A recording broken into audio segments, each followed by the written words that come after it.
Good afternoon. Here today to talk about Chapter 17, which has to do more with the tactical side of the product launch. And here we're going to be discussing more the nuts and bolts, nitty-gritty, particular things you'll need to address with your launch rather than the higher level perspective that we took for Chapter 16. So these are the 5 points that we're going to be discussing for Chapter 17, the launch cycle, timing, tactics, ATAR requirements, and final consideration for relating to alliances. Okay, so first of all, regarding the launch cycle, we are talking about the very beginning side or tail end of the product life cycle here. And so we're in the introduction phase. And if you blow up that very first part of the life cycle, which is inside the circle, these are the sections or the phases that we'll discuss when it comes to the product launch. So first of all, in the pre-launch phase, here we're doing a lot of different things to build our capacity to push a product into market. So we're working with our channels. We are looking at training. We're looking at manufacturing capabilities, that sort of thing.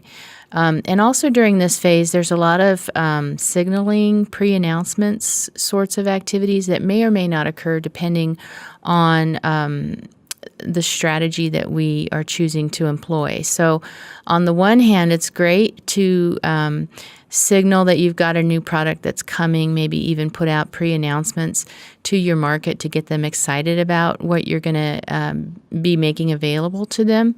On the other hand, when you do that, you're also letting your competitors in on the secret, and they can do a lot of different things to sideswipe your success in releasing a new product. They can market or promote their own competing products. They can try to get consumers to buy their products before yours is released by offering great promotions and that kind of thing. And so there is a game that's played here that is very strategic and depending on the sort of product that you're going to release. And so some of that has to do with something called network externalities. So if you have an indirect externality happening, this is a case where complementary products are also involved in making your product launch successful. And so you need to drum up that excitement in order to generate the sorts of product sales that you're looking for.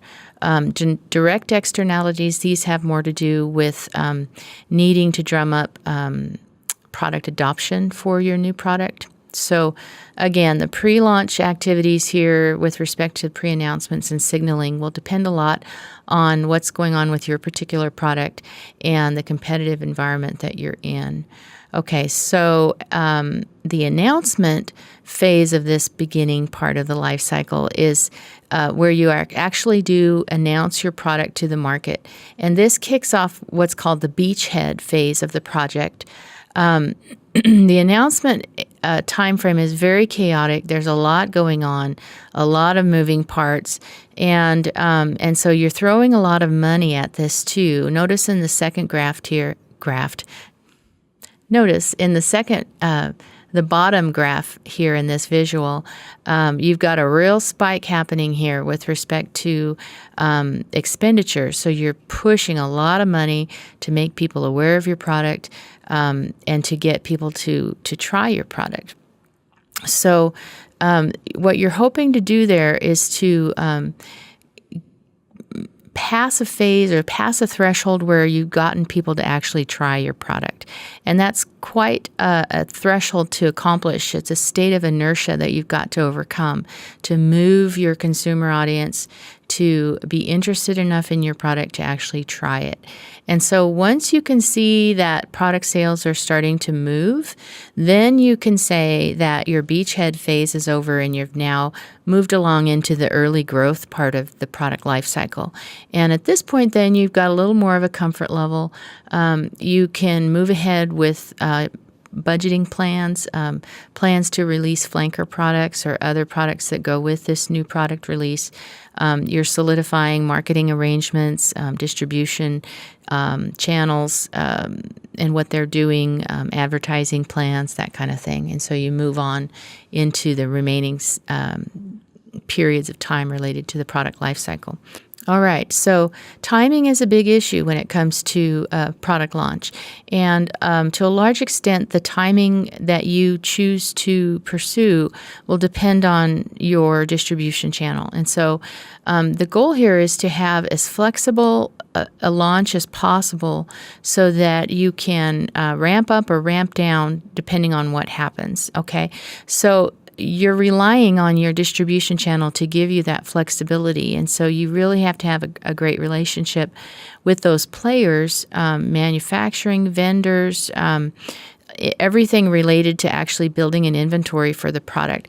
You've got to have the capability to turn that on or turn it off depending on what you need. And so of course, the goal is to have a lean launch, which means that you don't spend any more money than you have to.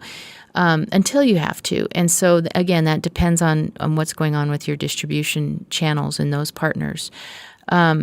So the bottom line here is delay as much as you can, as long as you can. And that can be with respect to time. It can also be with respect to the form of the product. So again, when you're launching a product, you're trying to delay as much of the expense as you can until you know it's going to be money well spent. All right. The specific launch tactics is what we're going to talk about next. And this has to do with your marketing mix decisions. How are you going to distribute your product? How are you going to price it? How are you going to promote it? What sorts of product offerings are you going to launch that complement your new product that you're launching? All of these decisions can be very expensive, and all of them are quite strategic, and a lot will be riding on the decision. So you want to do a good job with this, obviously. We're going to focus on 3 different sections or aspects of launch tactics. The first being the communications plan. And so first of all, you'll have to be real specific about exactly what needs to be communicated. And then you need to have a communications mix lined out and planned out. And when you're dealing with a product launch, you're often dealing with a distribution channel where you're manufacturing a product, giving it to wholesalers or retailers, and they're selling it to the actual consumers. And so there's different sorts of communications that may need to happen. You may need to communicate directly to the end user. You may need to communicate to the reseller in your distribution chain.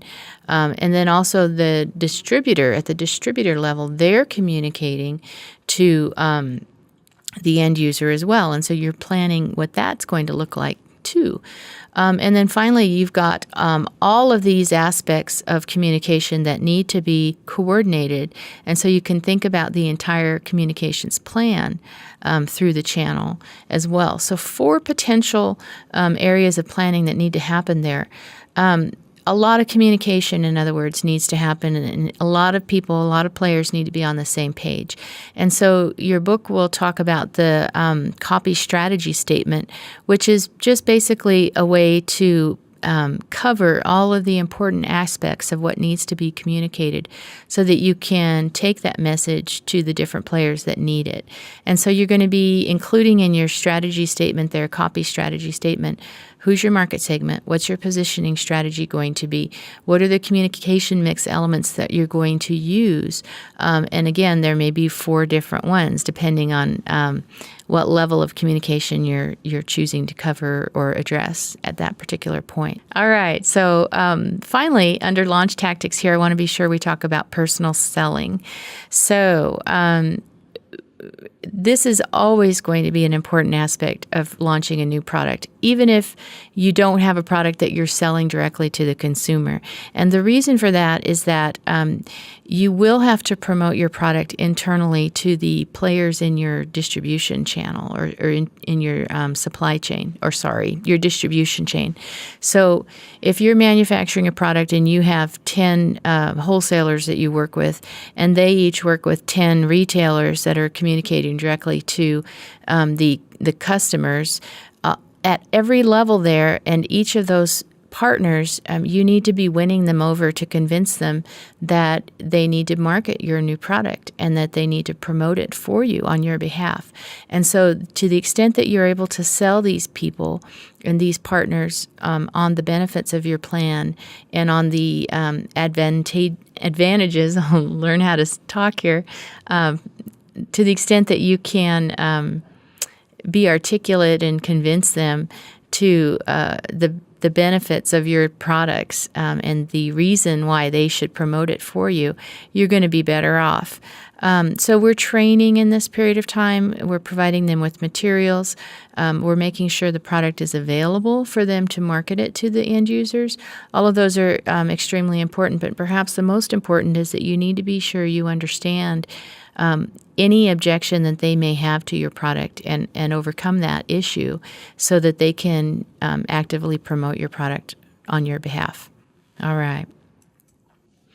Let's talk about the ATAR requirements. This is critical in a product launch. So first of all, one of our primary tasks with a product launch is to make consumers aware of our product. In other words, we would like to do a good job of making sure everybody has heard of our product. And this may mean that we want to measure how well we've done with that. And so this have you heard of our product? That's very important when it comes to measuring awareness. And oftentimes that's how it will be asked of consumers in the market. You may just go out and survey people in a mall. Have you heard of this new product? And just see how well you're doing on this level. The goal here with awareness is to trigger product trial in consumers. And so that product trial is something that's going to vary a lot from one product to another. So if it's a breakfast bar, you may have a pretty easy job of getting people to try your product. If it's life insurance or, funeral services, something like that, that may take years for people to actually try that product. And so, again, creating awareness is important. The goal is to trigger trial, but the time frame within which trial will happen is going to be largely dependent on the product. Okay, so secondly here, product has to be available for consumers to try it. And so this is going to be largely dependent on who you have as partners in your distribution chain. So remember that your product is not the only one that your channel partners are likely dealing with. And so they may be dealing with their own constraints and contracts and agreements with other manufacturers that may tie their hands somewhat when it comes to marketing your new product. And so these channel players need to be involved in the conversation. And if they're very important distribution partners, bring them into the conversation very early in the planning so that you can address any of their particular needs. The bottom line here, though, is you need to know that your channel partners can support your product and help you promote the product, and that they will do it. And so you have to be able to get to that point before you launch your product. All right, so we're talking here about training these players, giving them any equipment they need to market your product, stocking the product in their inventories, preparing for promotion plans that you would like for them to conduct on your behalf, or your own promotion plans to them to get them to move your product for you. And then finally, actually promoting the product in cooperation with these channel players. All very important aspects to the availability piece of the ATAR requirements. All right, so number 3 here, we need to get consumers to try our product. This is a limited usage, so they're not necessarily adopting it forever, but you're getting them to try it out, either personally, vicariously, where they're seeing other people use it, or virtually via the internet. Even all three of those are important ways of trying out a new product. In order for consumers to try your product, though, they need to know something about your product, which means that they need to learn something about your product. And one important thing to keep in mind is that if there's no cost to the trial, consumers have very little motivation to learn anything about your product.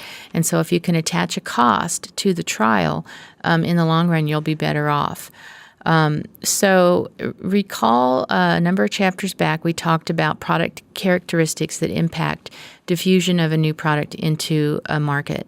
And two of those are quite important here, relative advantage and the compatibility element of product characteristics. So ideally, you have a product that's much better than anything on the market as far as competitor choices, and ideally, you have a product that consumers are already familiar with that's compatible with their current usage. And so that may not always be the case, though, and depending on the different arrangement of those two factors, there are some specific launch tactics that will help you to get consumers to try your products. And so there's a table in the chapter that kind of lines out some of these, but you'll see a lot of them have to do with strategic pricing tactics, ways to promote the product to make people more apt to try it out, but I'll let you go ahead and look at that in the chapter. I've included the table here for you, though.